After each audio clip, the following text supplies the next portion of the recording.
I saw Bigfoot step back, not out of fear, but out of disgust at what we were doing. That day, I understood that the creature in the forest wasn't the danger. The danger was us.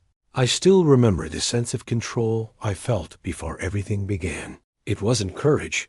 It was something far more dangerous. Blind confidence. The belief that everything was under human control, that knowledge, equipment, and planning were enough to handle any situation. I believed that without question. I believed it because I'd always been told that humans sit at the top of the chain, that nature can be measured, predicted, exploited. And I bought into that narrative easily.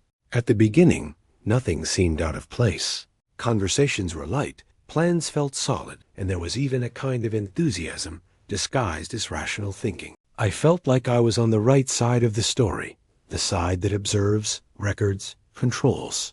There was no real fear, only anticipation, that dangerous feeling of being above. Risk, as if certain things simply couldn't go wrong because there was method, logic, and human intention involved. The problem is that arrogance doesn't make noise when it arrives. It settles in quietly, disguises itself as confidence, presents itself as preparation.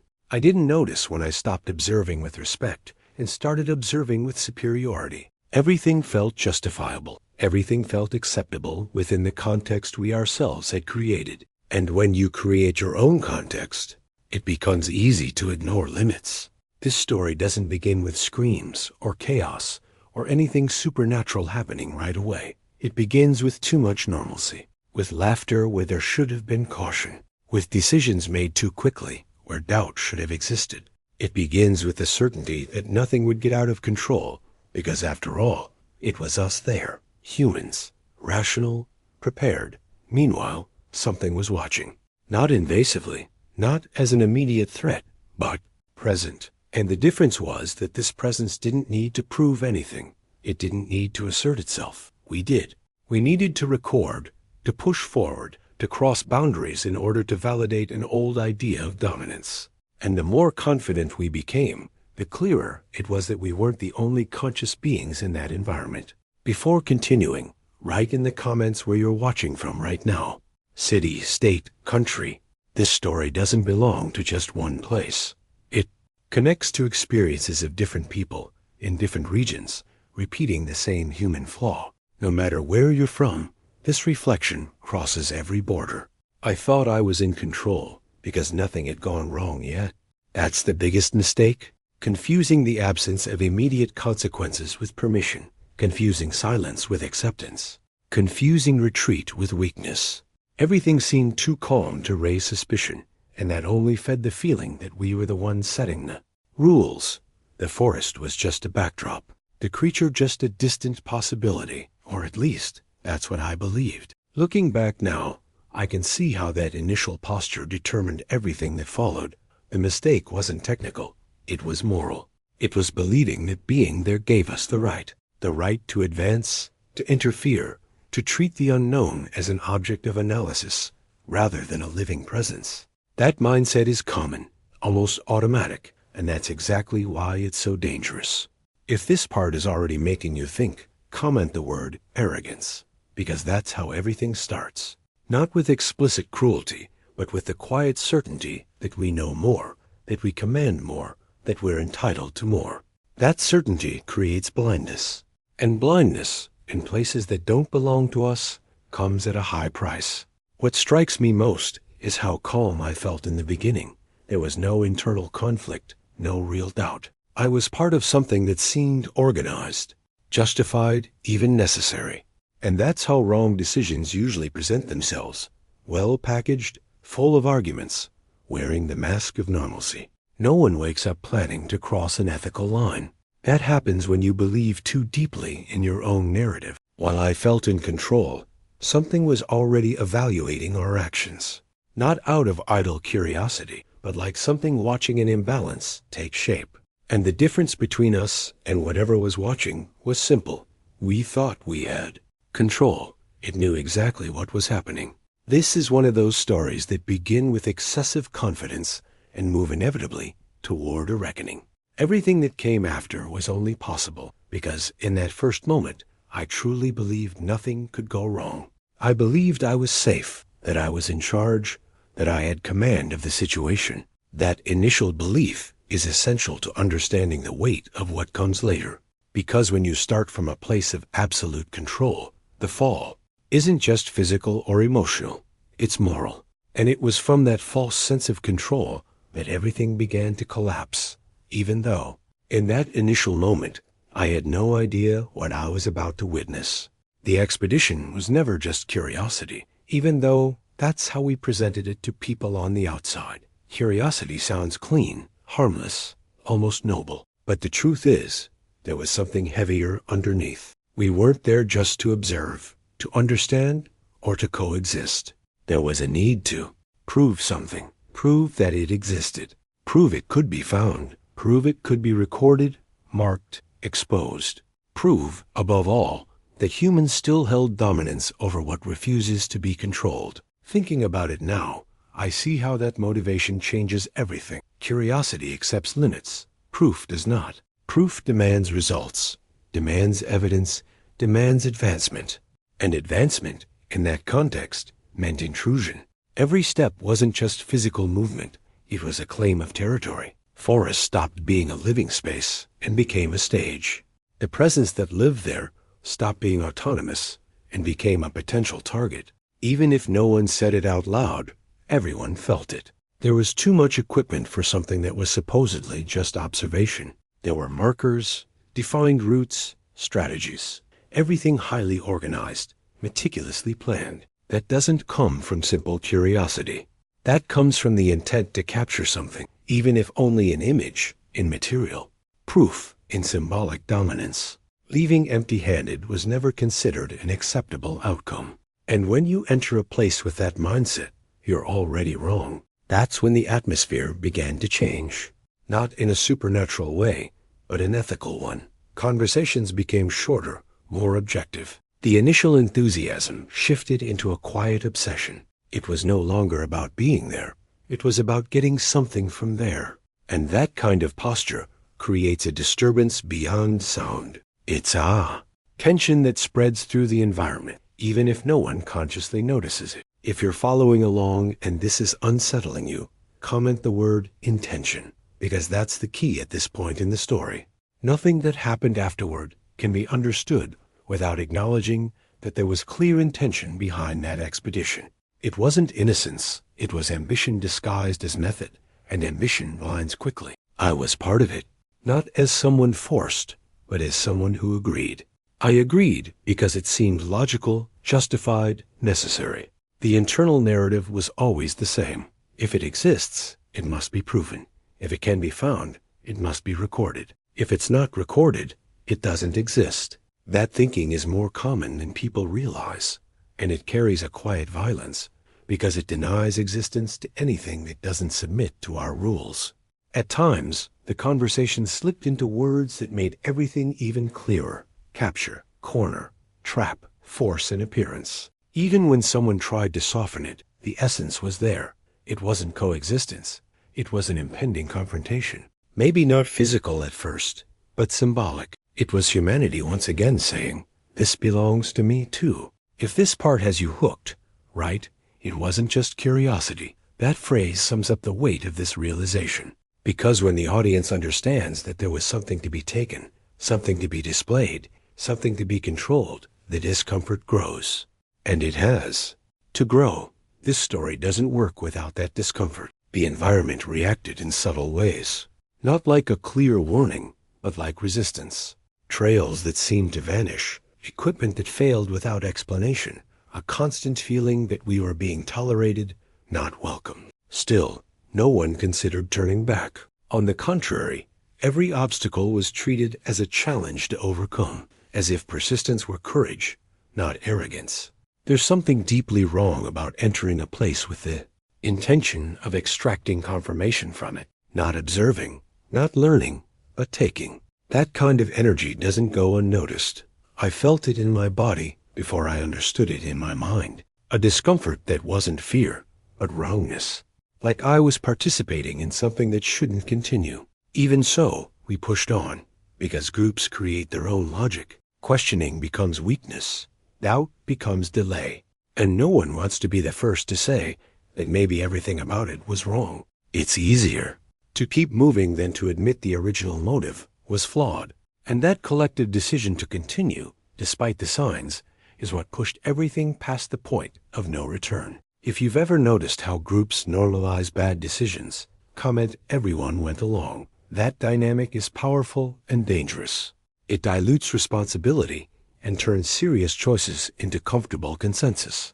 And when that happens, ethics are usually the first thing left behind. The expedition kept moving forward, but not just physically, morally. Every new action reinforced the idea that we were there to take something, not understand it. And the more that intention solidified, the heavier the environment felt, not as mystical punishment, but as a natural reaction to an invasive presence. Today, it's impossible to separate what happened next from that initial truth. Everything that followed was a direct consequence of that hidden motivation. The forest wasn't a passive stage. The presence that lived there wasn't naive. And the fundamental mistake was believing that intention doesn't matter as long as there's method. This part of the story is uncomfortable because it exposes something many people prefer to deny.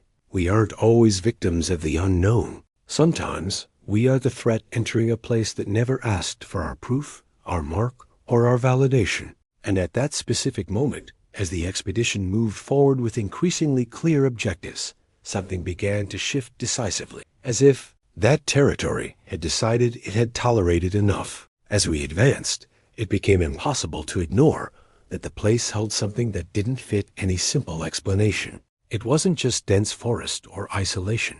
The silence there was different. It wasn't an absence of sound, it was restraint. As if the forest were holding something back, as if every tree and bend in the land had learned to observe before reacting. Walking there felt unsettling, like moving through a space that had seen too much, lived too much, remembered too much. The trails didn't behave like normal trails. Some appeared out of nowhere and vanished just a short distance ahead, as if they didn't want to be followed. Others repeated themselves strangely, leading back to places we were sure we'd already left behind. It wasn't ordinary disorientation. It felt like the place had its own logic, a spatial memory that didn't bend easily to our presence. Over time, I started noticing marks that didn't seem recent, but weren't old enough to ignore either. Trees broken at heights incompatible with anything we considered normal. Areas where vegetation looked repeatedly pressed down, as if something large had passed through the same way over many years. It didn't feel random. It felt habitual, and habit only exists where there is permanence. Stories began to surface, always in low voices, almost as if speaking too loudly would offend the place. Old accounts, comments from locals, warnings dismissed as convenient. Folklore, people who said that area didn't like visitors. Not poetically, practically. Those who entered without respect rarely left the same. Those stories had always been treated as exaggeration, but there, surrounded by that attentive silence, they took on a different weight. If this is pulling you in, comment the word memory, because that's exactly what defined that place. It didn't feel like a neutral space waiting to be explored. It felt like a territory that remembered. Remembered who passed through, who insisted, who crossed lines. The forest didn't need to move to assert presence. It was already there, whole, aware of what it was and what it held. The further we went, the clearer it became that we were being watched. Not from a single point, but from everywhere at once. As if there were no single focus, but a distributed awareness embedded in the environment itself. That creates deep discomfort, because there's no way to respond to something that won't reveal itself. There were no visible eyes, but there was perception ancient, patient, experienced. Ignored warnings always demand a price, just rarely right away. The forest seemed to understand that better than we did. It didn't need to expel us or attack us. It only had to let us go a little farther, confident enough not to realize where we were stepping. Every step reinforced the sense that this place wasn't just a backdrop, but an active participant in the story unfolding there. In certain areas, the air felt denser, not physically, but sensorially. Breathing became shorter, thoughts sharper, as if the body were responding to something the mind hadn't yet identified. It wasn't clear fear, it was constant alertness. An internal warning that this forest didn't operate under the same rules as other familiar places. If you've ever been somewhere that felt like it was watching you back, right, it wasn't just a forest. That phrase captures it well. It wasn't just trees and paths. It was a space heavy with history, undocumented events, presences that didn't need to be seen to be felt. And the more we tried to treat it as neutral, the clearer it became that we were wrong. The most unsettling part was that no one seemed willing to stop because of it. Instead, every strange sensation was rationalized, fitted into convenient explanations: fatigue, suggestion, collective imagination. Anything to avoid the most uncomfortable possibility that the place had enough awareness to recognize it was being invaded. Admitting that would mean admitting we weren't welcome, and no one wanted to face that. The forest seemed layered with time, not just the present, but traces of everything that had happened there before, as if each event had left an invisible mark, accumulating over the years.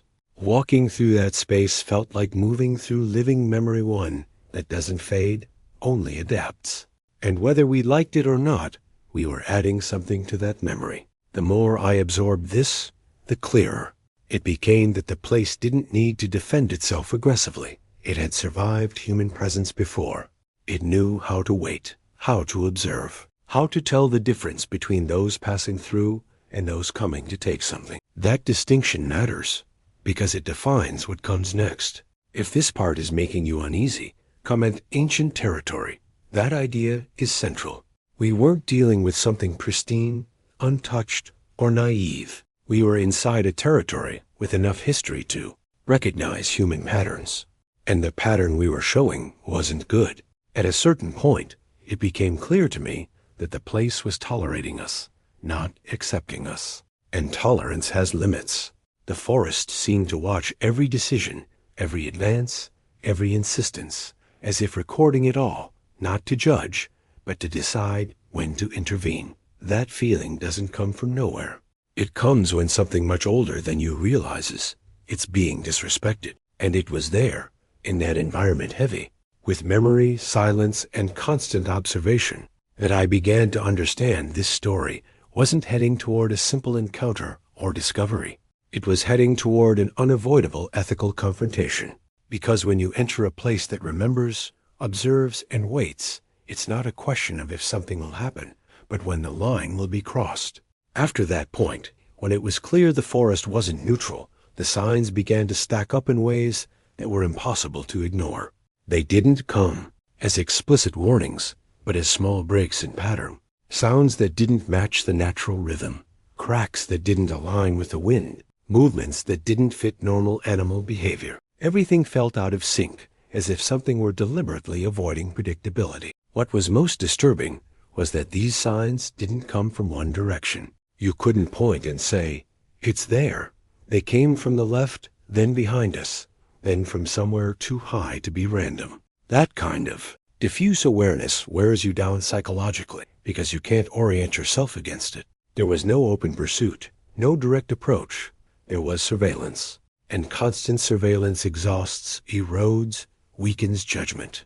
The surrounding nature began to change its behavior. Small animals all but disappeared. Birdsong became irregular, cut short, as if something larger had altered the natural dynamics. Even the wind felt strange short bursts, no consistency. These details are easy to miss if you're not paying attention, but when you start adding them up, the sense of being watched stops feeling subjective. The air felt heavier, not physically, but emotionally.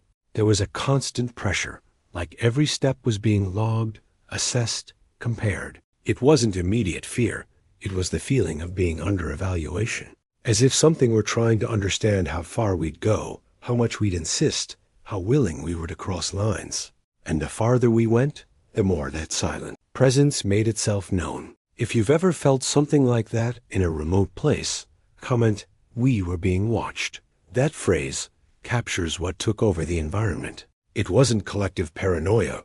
Most people didn't even talk about it, but everyone reacted. Conversations faded, laughter stopped, decisions were made faster, almost defensively. The body reacts even when the mind denies it. At times, it felt like the entire forest had stopped to listen. The silence wasn't empty. It was attentive. Every movement we made felt too loud, every piece of equipment too invasive. And the most unsettling part was that nothing happened right away. There was no punishment, no confrontation, just the growing certainty that our intentions had already been understood. This is a crucial point in the story, because it's when it becomes clear we weren't dealing with something instinctive or random. There was intelligence there, not human intelligence, but perception and adaptation. That presence understood patterns, recognized behavior, and most importantly, could distinguish curiosity from threat. And by then, we were no longer on the innocent side of that equation. The signs grew closer. Footsteps that stopped when we stopped. Parallel movement, maintaining constant distance. Sometimes it felt like something large moved with impossible ease, without snapping branches, without announcing its weight. That contradicts everything we expect from something that size. And precisely because of that, it was more frightening. It wasn't uncontrolled brute force. It was absolute control over body and space. If this is raising the tension for you, right, it wasn't coincidence, because none of it felt accidental. The forest wasn't reacting like something surprised. It was responding like something aware of being invaded. And that awareness showed itself not through attack, but through psychological pressure. Pressure that tested limits, patience, and above all, intention. I began to realize that this surveillance hadn't started that day. Whatever was there knew human behavior well. It had seen groups arrive with similar goals, the same confidence, the same arrogance. That explained the calm, the lack of panic, the silent strategy. We weren't new, we were repetition. Humans tend to think intelligence only exists when it speaks, builds, or organizes like we do. But there, it was clear that intelligence also shows itself through prolonged observation, choosing the right moment, deciding when to act and when to simply record. That presence understood our intentions long before we were willing to admit what they were. If you're following along and feeling that weight grow, comment surveillance. That word defines this stage. There was no attack, but there was control. No confrontation, but there was dominance.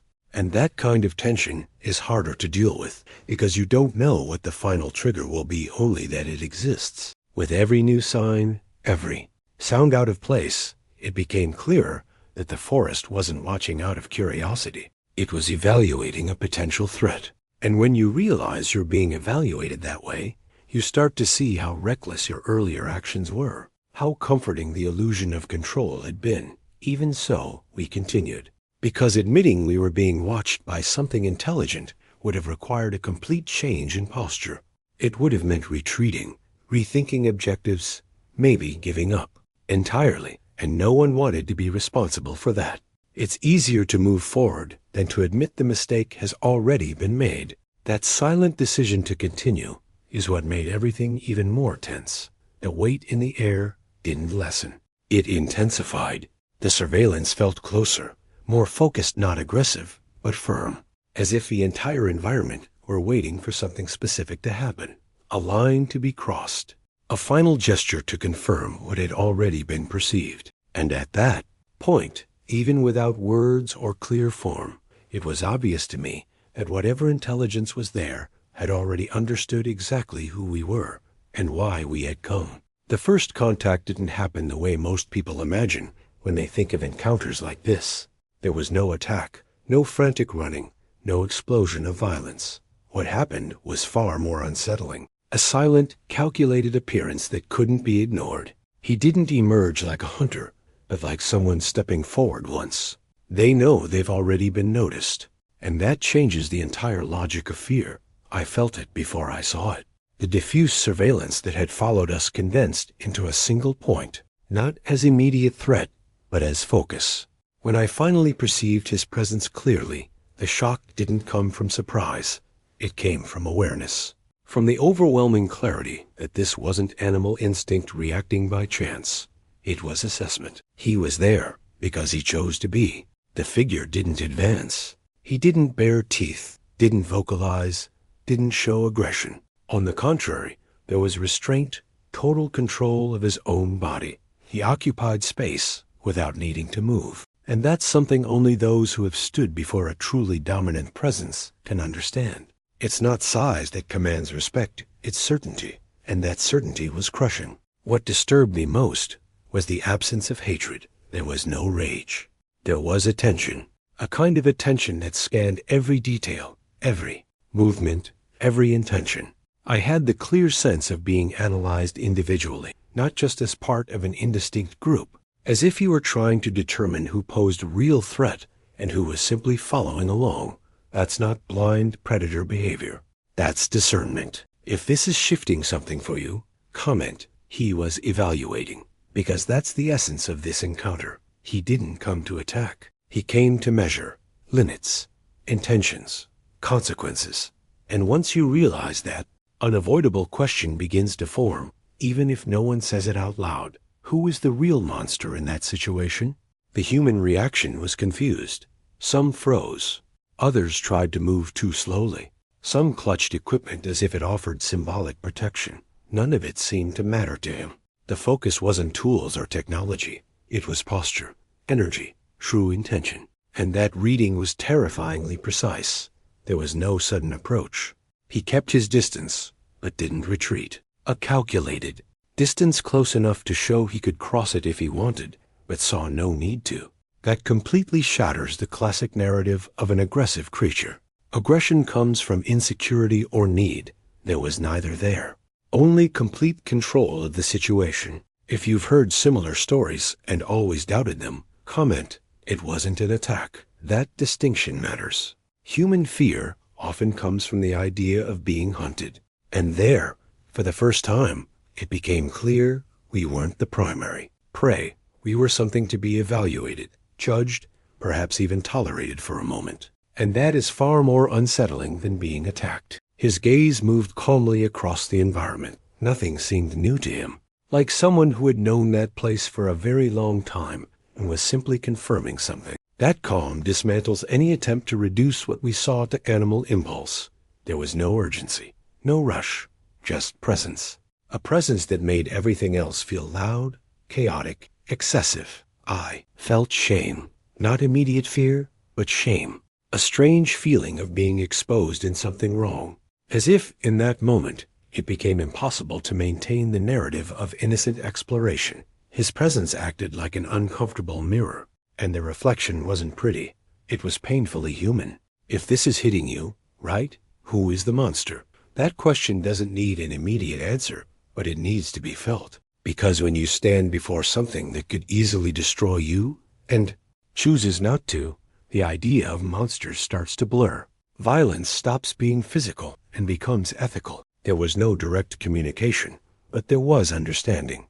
A silent understanding that this encounter wasn't random. He hadn't appeared out of curiosity. He had appeared because something had been crossed. An invisible but very real line. And now, that line was being reasserted without words. What unsettled me most was that, in that first contact, I didn't feel like he saw us as inevitable enemies. There was something like disappointment, not human, but perceptible. As if he had expected less of what he was seeing. And that weighs more than any explicit threat, because it shows the choice not to attack came from judgment, not inability. From that moment on, everything changed. The forest no longer felt like it was merely observing. It felt like it was waiting. His presence didn't dissipate right away. It remained firm, like a silent warning that the next decision wouldn't be his but ours.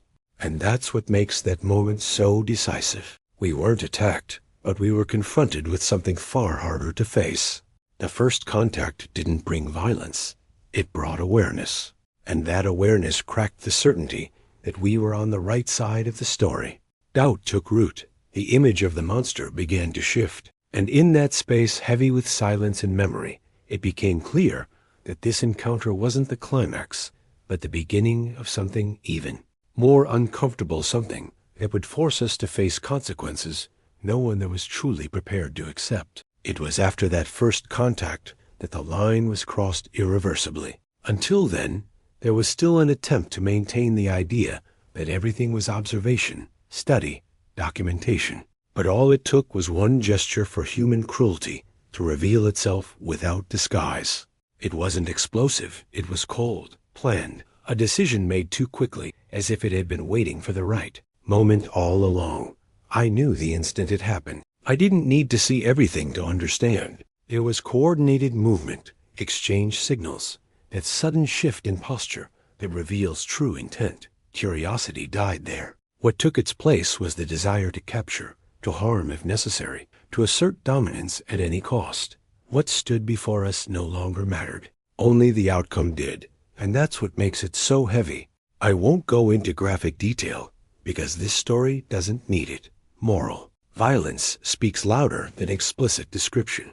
The reaction said enough, the ease with which some people handled it. There was no collective shock, no immediate retreat. There were justifications, nervous laughter, phrases meant to normalize the unacceptable. And that was when guilt settled into me for good. If you're feeling that discomfort now, comment, "It crossed the line," because that's exactly what happened. An ethical boundary was crossed with frightening ease. Not out of hatred, but arrogance. The belief that being there, with equipment and numbers, granted the right to do whatever was necessary. His presence, which had been evaluating before, now responded to something very different. We were no longer just intruders. We had become a concrete threat. What marked me most wasn't the act itself, but the human reaction around it. The excitement in some, as if it confirmed they were on the right path, as if someone else's pain were an acceptable side effect in the name of proof. That reveals something deeply disturbing, the ease with which we turn others into objects when we want something madly enough. His presence changed immediately, not chaotically, but firmly.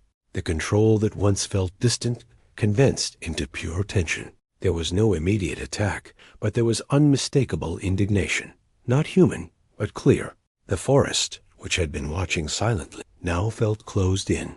The entire environment reacted, as if it had recognized something serious had just occurred. If this part is hitting you hard, right, it wasn't necessary, because that's the hardest truth. None of it was necessary, not to understand, not to observe, not to coexist.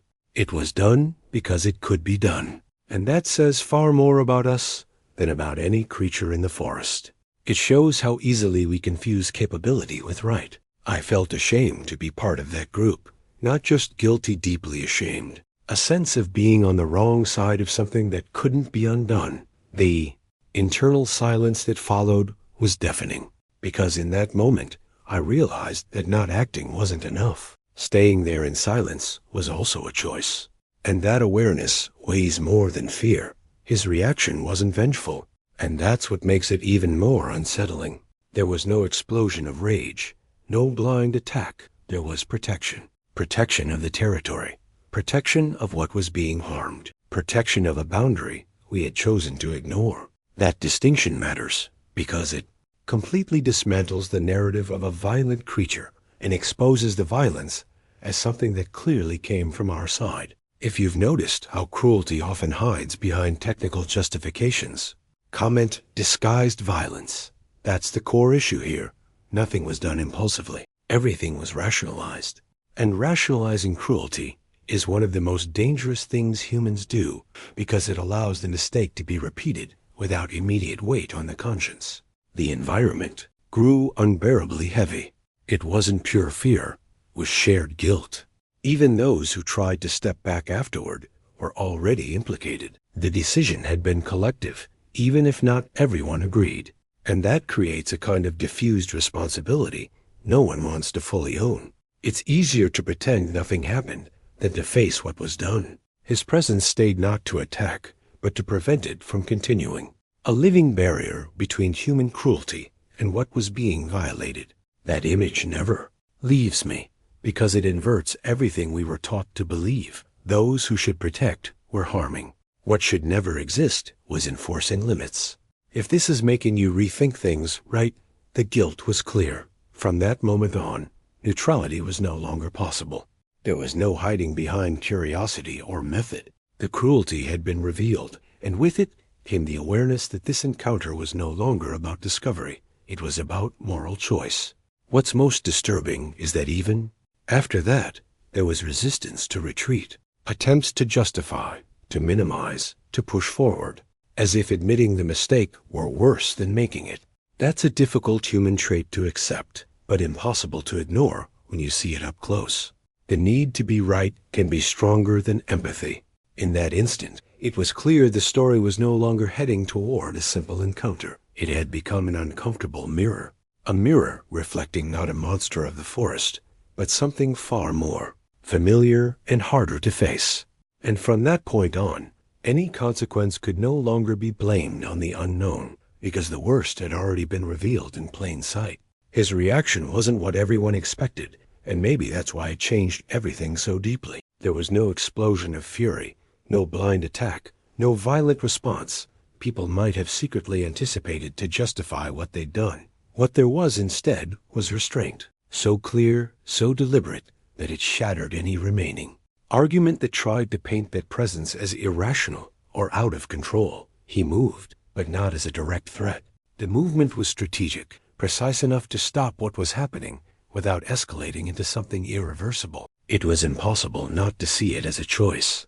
A conscious choice to stop, to limit, to say without words that this would not continue. Human violence was interrupted not by excessive brute force, but by the imposition of a boundary. And that requires awareness. The environment reacted as well. The forest, once compressed by tension, shifted into a strange alignment. Not full relief, but order. As if something in the course of events had been corrected. His presence became the center of that space, not as a dominant predator, but as a guardian of a balance that had been broken. Watching that unfold was deeply unsettling. The hardest thing to accept was that his reaction carried something we lacked: ethics. Not in a formal human sense, but in a functional one. He knew how far to go. He knew when to stop. He knew there was a line that didn't need to be crossed for the message to be understood. That realization changes everything, because it dismantles the idea that moral awareness belongs only to humans.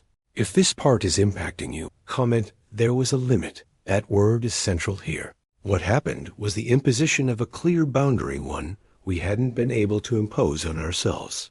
While some still tried to rationalize their actions, that presence simply acted to ensure it wouldn't happen again. No speech, no justification, no spectacle. There was no pursuit, no retaliation. There was protection. Protection of the territory. Protection of what was being violated. Protection even from ourselves.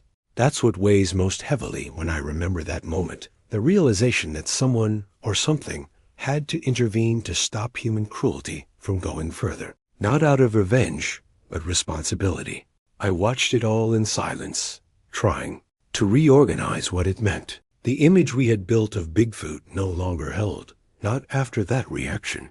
Not after seeing restraint where many expected massacre. Not after realizing he had enough control to choose not to destroy, even with every means to do so. That choice is the turning point of this story. If you're still following, right, he chose to stop. Because that's the essence of that moment. Choice. Not pure instinct. Not automatic reaction. Decision. And decisions carry values. Criteria. Awareness of impact. Everything we try to deny when we label beings we don't understand as monsters. His reaction exposed something even more uncomfortable. Our inability to stop on our own. We needed an external limit to interrupt something clearly wrong.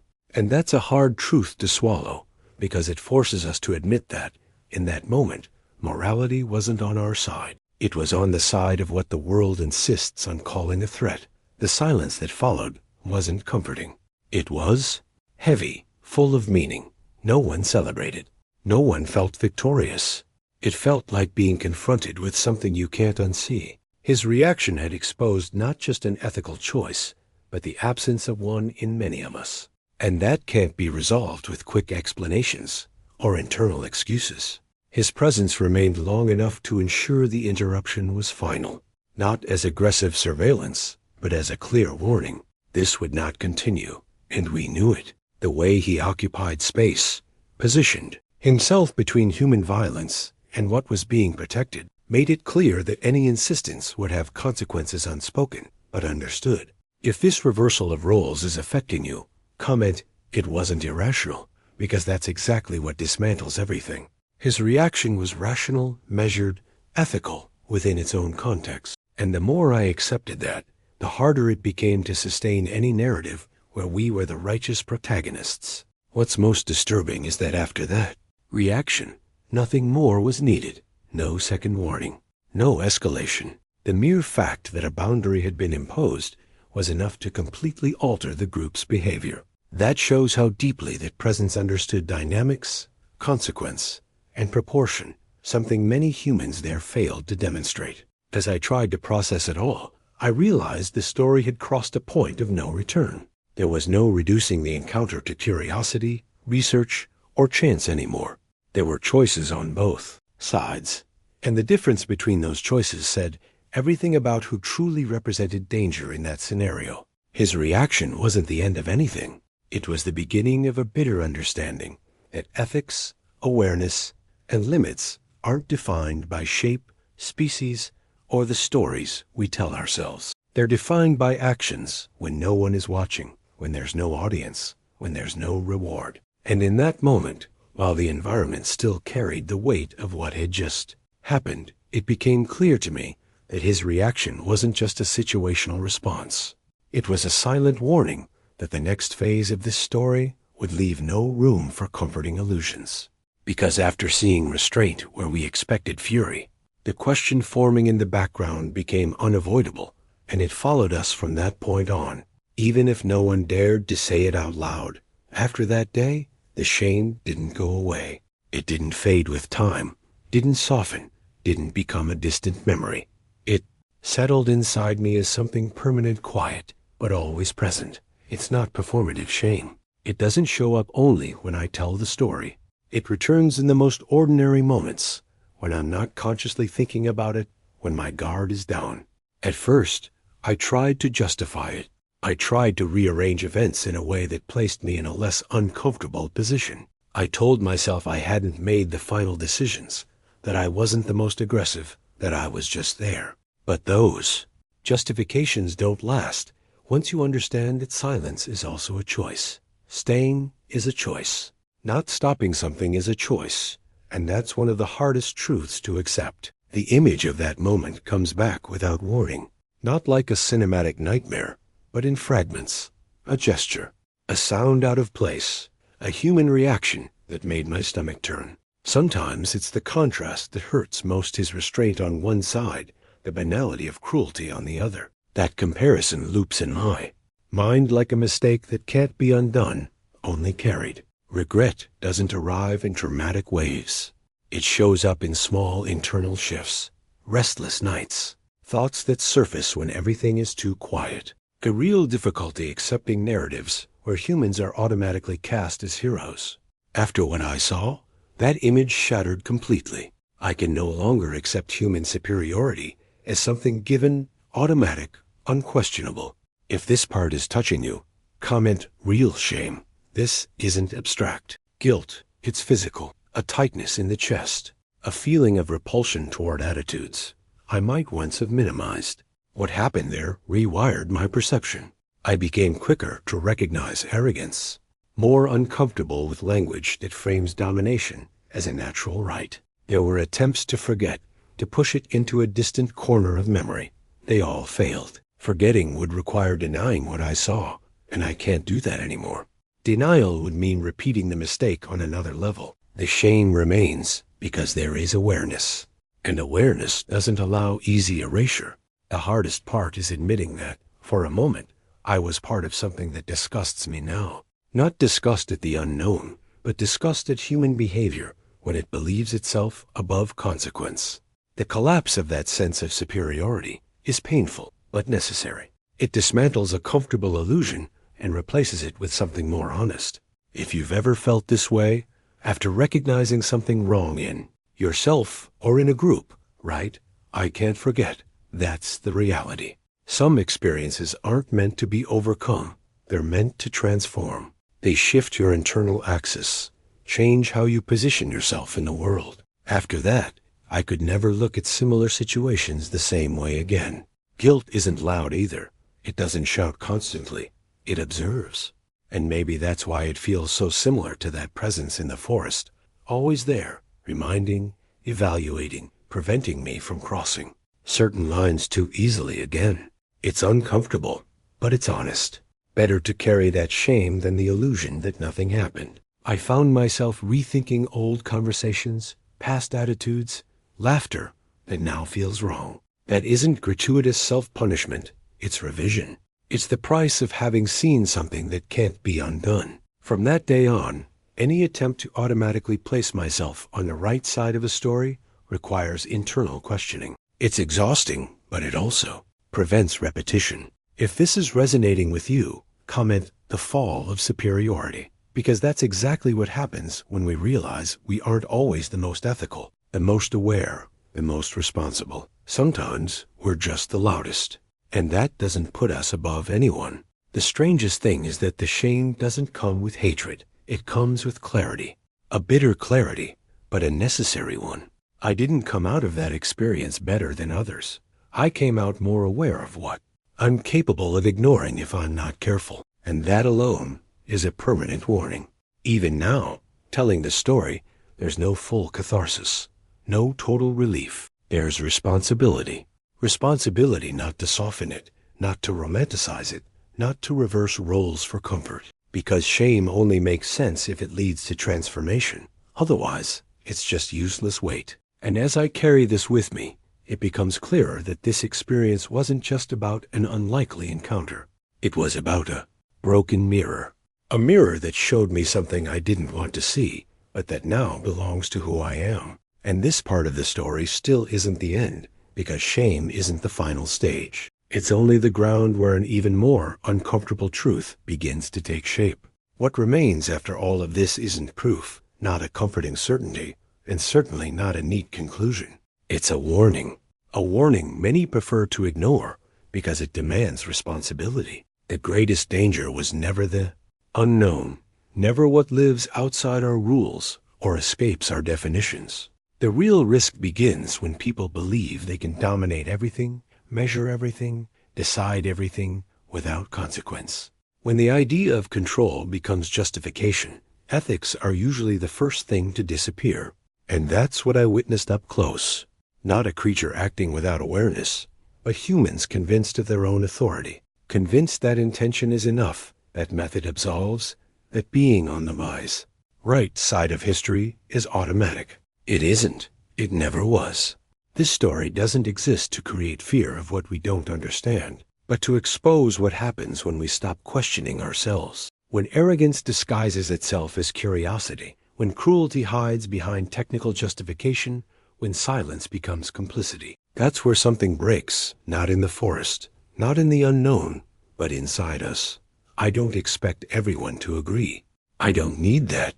Some truths aren't meant to convince, they're meant to unsettle, to linger after the video ends, to make you look more carefully at attitudes, decisions, and language. Because danger rarely announces itself as a villain. It usually speaks rationally, wears the mask of normalcy, and relies on the certainty that no one will question it. On the screen now, another video from the Matriarch Secrets is appearing. It doesn't continue this story, but it touches another layer of the same discomfort many people avoid confronting. Watch the next video, and then tell me in the comments which thought stayed with you the longest. Some reflections don't end here, they're just beginning.